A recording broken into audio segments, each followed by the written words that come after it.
Olá, alunos, tudo bem? Nós estamos falando atualmente sobre os resistores. Vamos fazer uma breve recapitulação do que a gente tem visto nas últimas semanas, né? Principalmente semana passada, que a gente deu início ao estudo dos resistores. Então vamos lá. O que é um resistor, gente? Um resistor, ele é um dispositivo de um circuito elétrico que a principal função dele é converter a energia elétrica em calor. Então nós temos aqui a energia elétrica, né, chegando no resistor. Prof, aonde que está essa energia elétrica? Essa energia está nos elétrons que se movimentam. Então os elétrons em movimento, eles possuem uma energia. Eles chegam então no resistor, e ao chegar no resistor, o resistor, lembram? É feito de algum tipo de material que dificulta a passagem da corrente elétrica. Então, quando os elétrons precisam passar por esse resistor, eles vão perder um pouco da energia deles, porque é difícil para o elétron percorrer esse pedaço do circuito, porque ele apresenta uma resistência para a passagem da corrente elétrica. E nessa resistência vai aumentar o atrito dos elétrons dentro desse resistor, né? Vai ser difícil para eles passarem, então eles começam a se acumular aqui, ó. Né, dá um congestionamento de elétrons nesse pedacinho. Daí aumenta o choque entre eles. Né? Um elétron começa a bater no outro, eles se chocam entre os átomos e isso acaba aumentando o atrito. E o atrito, por sua vez, libera calor. Então, esse processo de transformar energia elétrica em calor, lembram? Se chama efeito Joule. Aqui, ó, tem uma figurinha que eu acho muito didática para a gente entender o que acontece na primeira lei de Ohm. Ó, nós temos a tensão aqui, o volt, lembram? A tensão é aquilo que cria a corrente elétrica, né? A tensão, que é indicada pela letra U, mas que também ela pode ser chamada de DDP, ou diferença de potencial, é a diferença de energia entre um ponto e outro de um circuito. Essa diferença de energia incentiva os elétrons a se movimentarem. Então, é a tensão que cria a corrente elétrica. E a corrente elétrica é medida em amperes, ó, tá aqui, ó. Então, nós temos os volts criando a corrente elétrica, obrigando a corrente elétrica a passar por um circuito. E a resistência, que a gente mede em ohms, está dificultando essa passagem. Então, na hora que a corrente tenta passar por um resistor, ela vai sofrer uma resistência. E nessa resistência ela acaba liberando calor. Os resistores, eles têm uma simbologia, né? Uma simbologia padrão, que aonde você for observar projetos, exercícios que apresentem esse símbolo, você já sabe que isso se trata de um resistor. E ele normalmente é indicado por esse símbolo aqui, ó, com esses dentinhos. Mas também pode ser um retângulo, tá? Também a gente pode encontrar assim. Então, como a prof falou, a resistência elétrica é uma oposição ao movimento dos portadores de carga. Então, a resistência elétrica dificulta a passagem das partículas que possuem carga elétrica, no caso, os elétrons, né? Porque são os elétrons que produzem a corrente elétrica. Então, ela representa uma dificuldade para os elétrons se moverem no material. E quanto maior a mobilidade, menor é a resistência. Ou seja, quanto mais os elétrons conseguem passar, quanto mais fácil é para eles passarem por um fio, por um trecho do circuito, menor é a resistência. Porque a resistência, ela justamente quer atrapalhar esse movimento. Mas se eles estão passando tranquilamente, então quer dizer que a resistência ali é baixa. Muito bem. Aqui, gente, ó, eu trouxe umas fotinhos de alguns resistores reais, como que eles são na vida real, né, no dia a dia, como que é um resistor.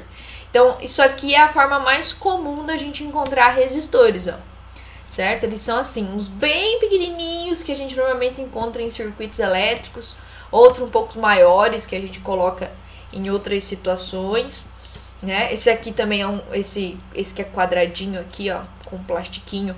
É um resistor que também normalmente tem circuito elétrico. E se vocês olharem, eles têm umas faixinhas, né? Ó, todos eles têm umas faixinhas. O que significa essas faixinhas? É o valor da resistência deles. Existe uma tabela padrão que classifica essas faixinhas, né, de acordo com a cor, para a gente saber qual é o valor da resistência desses resistores. E a tabelinha é essa aqui, ó. E eu trouxe um exemplo para vocês verem. Então eu tenho aqui um resistor que ele tem 5 faixas, uma marrom, 2 pretas, uma laranja e mais uma marrom. Essas faixas, elas vão indicar a resistência desse resistor. E como é que eu faço a leitura? Então a leitura ela sempre é feita da direita para a esquerda, certo? Ou melhor, da esquerda para a direita, perdão. E a gente começa com a primeira faixa. A primeira faixa é marrom. Então a gente vem aqui, primeira faixa no marrom vale 1. Segunda faixa é preta. Segunda faixa, o preto vale 0. Terceira faixa é preta de novo, 0. Quarta faixa é laranjada. Então, quarta faixa laranjada significa que eu tenho que multiplicar esse valor por 1000. Então, 100 vezes 1000 vai dar 100.000 ohms, certo? Ou a gente também pode escrever esse valor como 100 kilo-ohms, tá? Também pode ser escrito assim. E a última faixa, que no caso é marrom, última faixa, quinta faixa, vai indicar a tolerância desse resistor. Ou seja, essa resistência dele pode oscilar 1% para mais ou para menos desse valor, certo? Então, ele pode ter uma oscilação de até 1%, que é um valor considerado médio, né? Tem alguns que oscilam muito pouco, ó.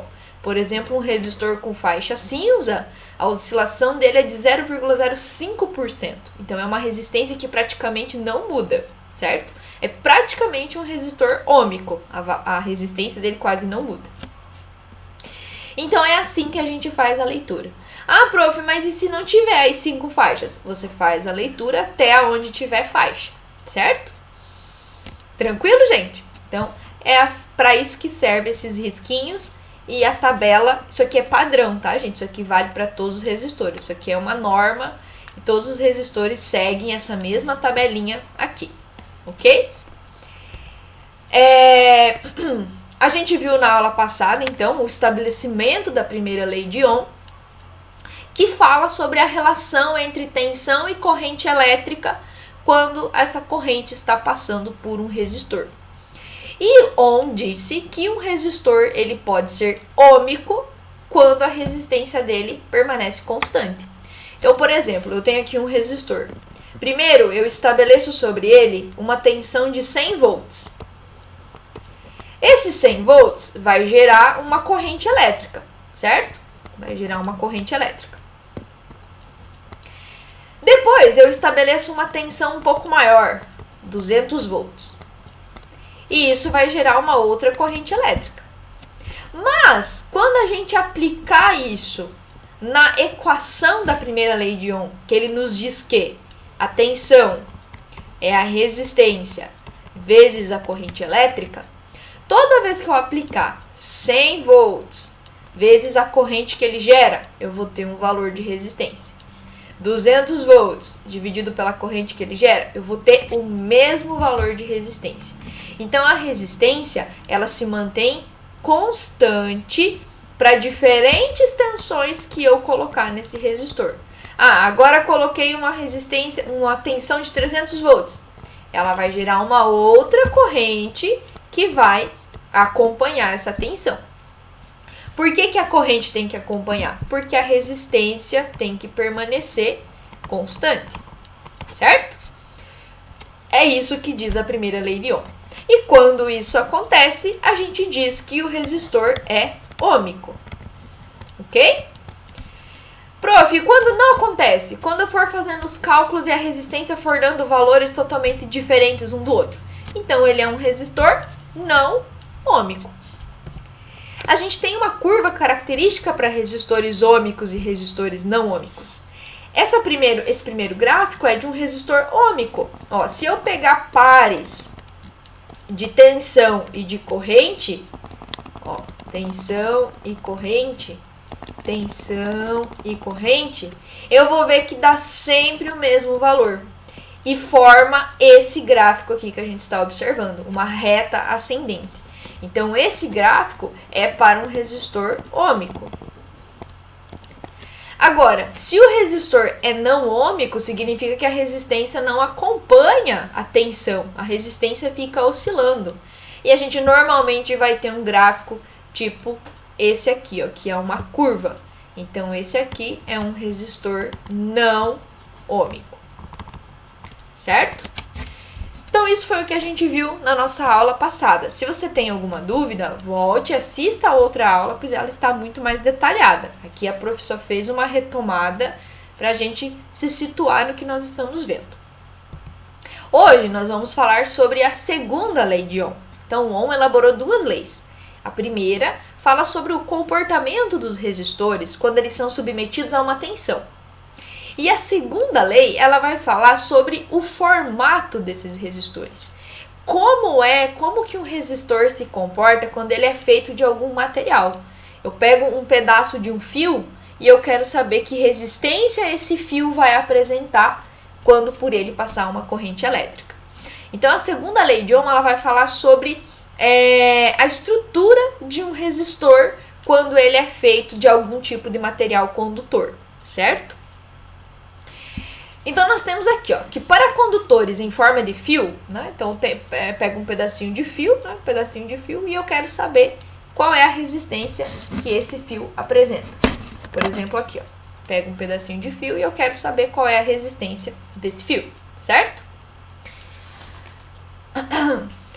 Aonde que a gente vê isso? Vocês sabem resistência de chuveiro? Que ele é um fiozinho assim, todo enroladinho? Então, a segunda lei de Ohm se encaixa para esse tipo de resistor, quando o resistor é feito de algum fio, algum material condutor, certo? Então, vamos lá. Para condutores em forma de fio, percebe-se que a resistência depende do comprimento desse fio, da área de secção transversal e do tipo de material que ele é feito. Então, nós temos três coisas que vão interferir na resistência desse fio. E o que são essas três coisas? Vamos entender. Então, a resistência de um fio, ela é dada por o material que ela é constituída. Isso aqui é uma letrinha grega chamada Rho. No caderno vocês podem escrever ela assim, certo? Rho.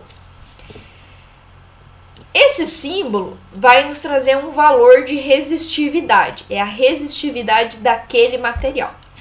E por que resistividade do material? Porque cada material apresenta uma resistência para a corrente elétrica. Tem uns que a corrente elétrica consegue passar com muita facilidade. Por exemplo, o cobre, o ouro, a prata, o alumínio. Já outros, a resistência elétrica, a corrente elétrica, perdão, ela já tem um pouco mais de dificuldade de passar. A ponto, às vezes, do material ser até um isolante. O que é um material isolante? É aquele em que a corrente não passa por ele de jeito nenhum. Por exemplo, o vidro, a borracha, o plástico, o concreto. São materiais em que a corrente elétrica não vai passar. Então, cada material vai ter o seu índice de resistividade. Cada material tem a sua facilidade de passagem da corrente elétrica.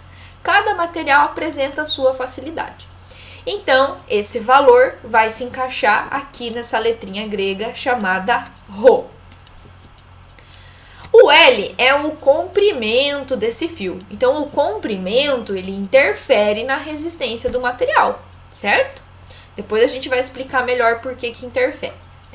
E a área, gente? A área seria a espessura desse fio. Se ele é um fio fininho, se ele é um fio mais grosso. É isso que quer dizer área da secção transversal. Então, se eu cortasse esse fio no meio e eu olhasse esse fio de frente, olhasse ele assim de frente, né? Vamos supor aqui um pedaço de fio e eu olhasse ele de frente, eu ia ver que ele ia ter uma espessura, né? Esse fio tem uma espessura. É isso que se chama área de seção transversal. Então, aqui, ó, se eu observasse, ó, aqui esse fio seria assim, né? Aqui seria o valor dessa área aqui. O ok? É a espessura do fio. E isso também vai interferir na resistência e nós vamos entender melhor por quê. Então nós temos aqui, ó, dois fios diferentes. O fio A, que tem um comprimento L1, e esse outro fio que tem um comprimento L2, certo? Eles são feitos do mesmo material, ó. O ρ é o mesmo, tanto para o 1 quanto para o 2 aqui, ó. Vou chamar esse aqui de 1, esse aqui de 2. Mas o fio 2, ele vai ter mais resistência do que o fio número 1. E por quê? O que acontece aqui de diferente que faz o fio 2 ter mais resistência do que o fio 1? Se eles têm a mesma espessura, são do mesmo material. Vamos voltar lá na ideia de resistor. O que um resistor precisa fazer? Um resistor precisa atrapalhar a passagem da corrente elétrica, certo? Então agora vamos imaginar que eu tenho vários elétrons chegando nesse fio, mas eles precisam passar agora por um fio que é estreito e muito longo. Então os elétrons, no primeiro caso, eles vão ficar aqui acumulados nesse fio, porém esse fio é curtinho. Então eles se acumulam, mas eles logo conseguem sair do fio. Então aqui vai gerar uma resistência. Já no segundo, eles se acumulam e eles vão ficar nesse acúmulo por muito mais tempo, porque o fio é mais comprido, né? Seria mais ou menos como eu pegar um monte de carro e fazer esse monte de carro ter que atravessar um túnel curto e um túnel mais longo. Aonde que a gente vai ter mais congestionamento? No túnel curto ou no túnel que é mais longo? Com certeza é no túnel que é mais longo, não é? Então, no fio mais longo, os elétrons ficam em atrito por mais tempo, porque o fio é mais comprido. Então, demora mais para os elétrons passarem por esse fio. E se o fio for mais curtinho, por mais que há um acúmulo de elétrons, que há um atrito, mas é um atrito que logo vai acabar, porque os elétrons vão entrar numa ponta e já logo vão sair, porque o fio é curto. Agora, em questão da área, em que a área interfere? É a mesma ideia. Aqui eu tenho um fio bem fininho. Aqui agora eles têm o mesmo comprimento, tá? Então o que vai diferenciar vai ser a área. Então aqui eu tenho um fio bem fininho. Então os elétrons vão todos se acumular aqui. E no segundo caso eu tenho um fio mais largo, um fio mais grosso. Então no fio mais grosso tem mais espaço para os nossos elétrons. Então no fio mais grosso eles conseguem se espalhar melhor. E isso causa uma diminuição da resistência. Aonde que é mais difícil para eles passarem? No fio que é fininho, um monte de elétrons ali acumulado? Ou no fio que é mais largo e tem mais espaço para eles passarem?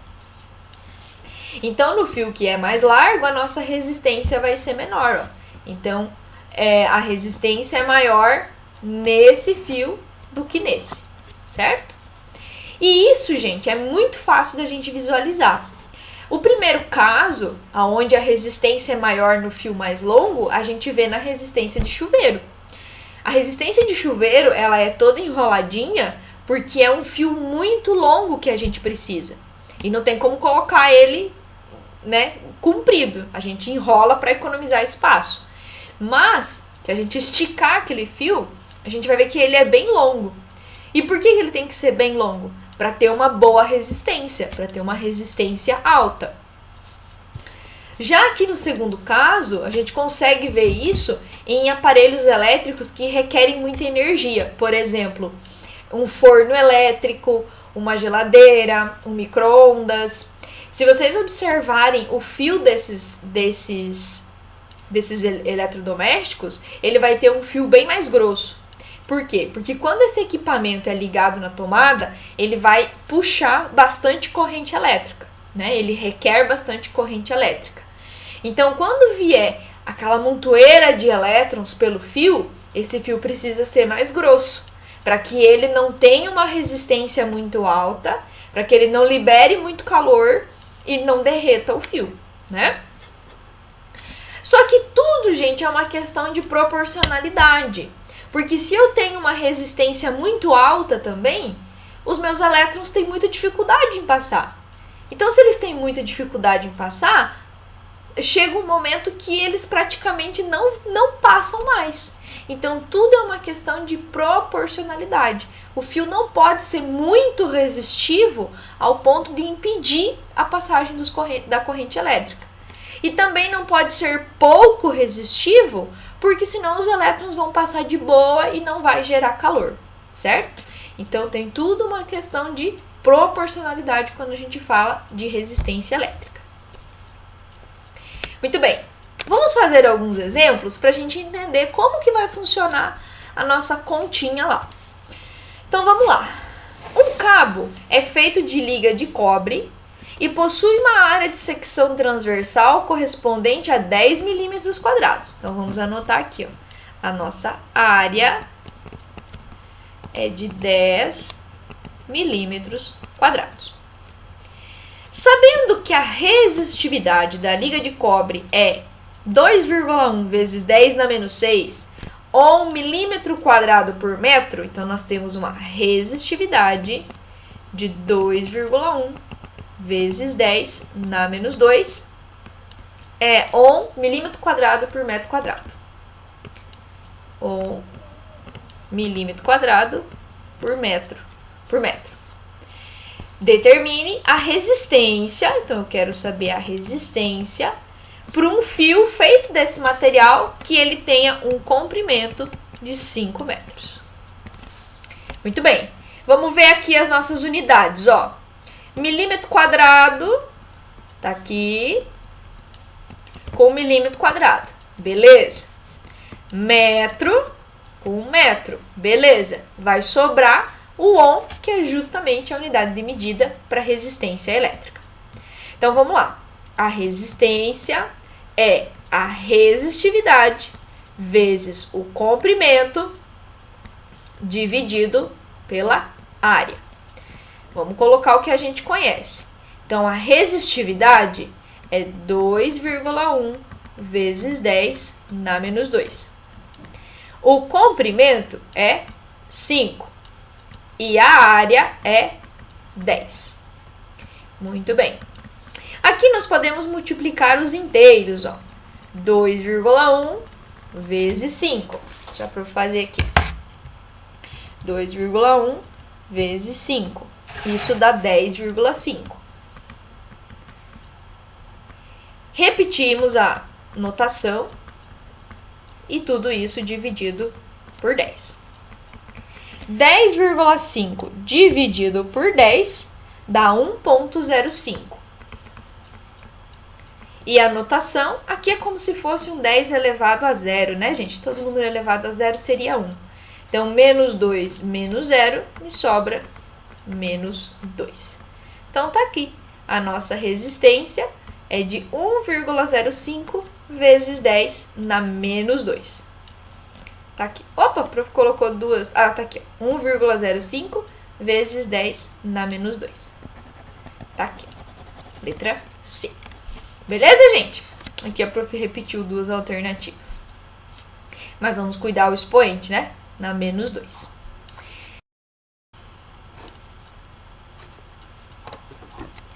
Então, vamos lá, gente. Vamos fazer esse segundo exemplo aqui. Eu considero esse exemplo um pouco mais fácil do que o primeiro. Ele dá mais trabalho, porém ele é mais fácil porque a gente não precisa mexer com tantos números, né? Então, vamos lá. Esse exercício é tirado da Mackenzie. Vamos ver o que ele diz. Um fio A tem uma resistência elétrica igual a 2 vezes a resistência elétrica de um outro fio B. Sabe-se que o fio A tem o dobro do comprimento do fio B. E sua área é a quarta parte da área de B. Então, vamos anotar tudo isso, ó. Então, o fio A tem uma resistência elétrica igual a 2 vezes a resistência elétrica de B. Então, a resistência do fio A é 2 vezes a resistência do B. O fio A tem o dobro do comprimento do fio B. Então, o comprimento de A é 2 vezes o comprimento do fio B. E a sua área é a quarta parte da área de B. Ou seja, a área do A é a área do B dividido por 4. Isso que significa quarta parte, tá? A relação ρA dividido pelo ρB entre as resistividades do material do fio A e do fio B é... Então, o que ele quer que você diga? Se eu pegar a resistência do A, né, a resistividade do A, e dividir pela resistividade do B, que número que eu vou encontrar? É isso que ele quer.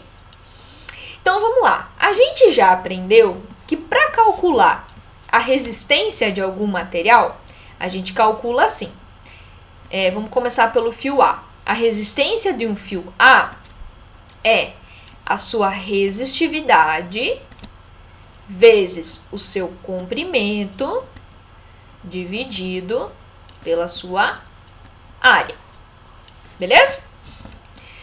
E um fio B é a mesma coisa, né? A resistência de um fio B é a resistência desse fio, a resistividade, vezes o comprimento dividido pela área desse fio B, certo? Só que a gente tem algumas relações aqui, ó, que a gente pode aproveitar nas nossas contas. Eu posso aplicar isso aqui nas equações que eu conheço. Então, ó, eu vou pegar emprestado a equação A, certo? Eu vou pegar ela emprestada aqui e vou reescrever ela. Então, a resistência de A é o ρA vezes o comprimento A dividido pela área de A. Só que nós temos algumas informações, ó, que a resistência de A é 2 vezes a resistência B. Então, eu posso escrever isso, ó, a resistência A é 2 vezes a resistência B. Certo? O ρA, esse eu não sei, esse é o que nós estamos batalhando aí para encontrar. Então, o ρA eu não sei. Vezes. O comprimento de A é 2 vezes o comprimento do fio B, dividido. A área de A, ó, a área de A é a quarta parte da área de B. Então, é a área de B dividido por 4. Beleza, gente? Só que essa resistência B aqui, ó, a gente conhece. A gente sabe o que é. Ó, essa resistência, ela vem daqui, ó. A resistência de B, ela significa isso aqui, ó. Estão vendo? A resistência de B significa tudo isso daqui, ó. Então, nós vamos puxar tudo isso aqui para conta. Vamos puxar. Vamos lá. Como é que vai ficar? Então, vai ficar 2 vezes a resistência de B, agora é todo esse parangolé aqui, ó. ρB vezes comprimento de B dividido pela área de B. Igual. Aqui, ó, nós temos uma fração sobre uma outra fração. Então, como que a gente faz? A gente repete a primeira parte, né, a fração que está em cima, que no caso é o ρA vezes 2 vezes o comprimento B, e inverte a fração que está embaixo, multiplicando agora. Então, uma vez a fração que está embaixo invertida, 4 sobre AB. Agora, nós podemos cortar tudo que é possível, gente. Ó, olha como fica moleza. Eu tenho o comprimento do B aqui e tenho o comprimento do B aqui. Eu tenho a área do B aqui e tenho a área do B aqui. Opa, minha conta já está quase boa. Vamos terminar. O que sobra? Vai sobrar 2 vezes o ρB e desse lado 4 vezes 2, que dá 8, vezes o ρA. O que o exercício quer de mim? Ele quer a relação ρA dividido por ρB. Então, o ρB que está aqui multiplicando, eu vou passar para cá dividindo. E o 8 que está multiplicando, eu passo para o outro lado dividindo. Então, vai ficar 2, o 8 passa dividindo, dividido por 8. E desse lado fica Rho A, e o Rho B que está multiplicando passa dividindo. Então, ó, eu já tenho o que o exercício quer, ó. Rho A dividido por Rho B. Tá aqui, ó. Rho A dividido por Rho B. E quanto que isso dá? 2 dividido por 8, Rho A dividido por Rho B, é igual a 0,25. Prontinho, ó. Resposta letra A. Tá respondido. Certo, gente? Vai ter alguns exercícios que são dessa forma. Vocês façam com calma, com paciência, observe o que você pode relacionar com o que e tente resolver. Se você não conseguir, gente, venham conversar com a prof, tira dúvida, manda foto do que você está fazendo, fala, prof, me ajuda aqui a concluir, me ajuda a interpretar, que a professora vai ajudando vocês em tudo que for preciso, tá bom? Só para a gente finalizar, nós vamos falar um pouquinho agora sobre a potência relacionada com os resistores. Então, a gente já aprendeu, né, nas aulas anteriores, que potência é a corrente elétrica vezes uma tensão. E na aula da semana passada, a gente também aprendeu que a tensão é resistência vezes corrente, não é? Então, isso aqui, ó, resistência vezes corrente, eu posso aplicar aqui na minha formulazinha de potência. E eu terei uma nova expressão para calcular potência. I vezes I é I ao quadrado. Então, tá aqui, ó, uma outra expressãozinha para a gente calcular potência. E nesse caso, agora ela está relacionando os resistores junto, né? Então, se você for fazer um exercício e ele pedir para você qual é a potência que esse resistor emite, você pode utilizar essa expressão. Tem outra forma que a gente também pode substituir. Esse R que está multiplicando, eu posso passar ele para cá dividindo. Então, fica assim, tensão dividido por R é igual a corrente. E eu posso pegar isso aqui e substituir agora no lugar do I. Então, como que fica? Fica potência igual. No lugar do I, agora vem essa relação que eu encontrei. Tensão sobre resistência. Vezes o U que está ali. U vezes U é U ao quadrado sobre R. Aí, uma terceira expressão para calcular a potência. Então, aqui, gente, a gente pode fazer essas jogadinhas, né? E encontrar expressões que talvez deem um atalho na hora de você resolver um exercício. Tá bom, gente? Então, vocês tentem agora fazer as atividades. Qualquer coisa, vocês me chamem. E a gente vai esclarecendo as dúvidas, tá bom, gente? Um abraço e bons estudos!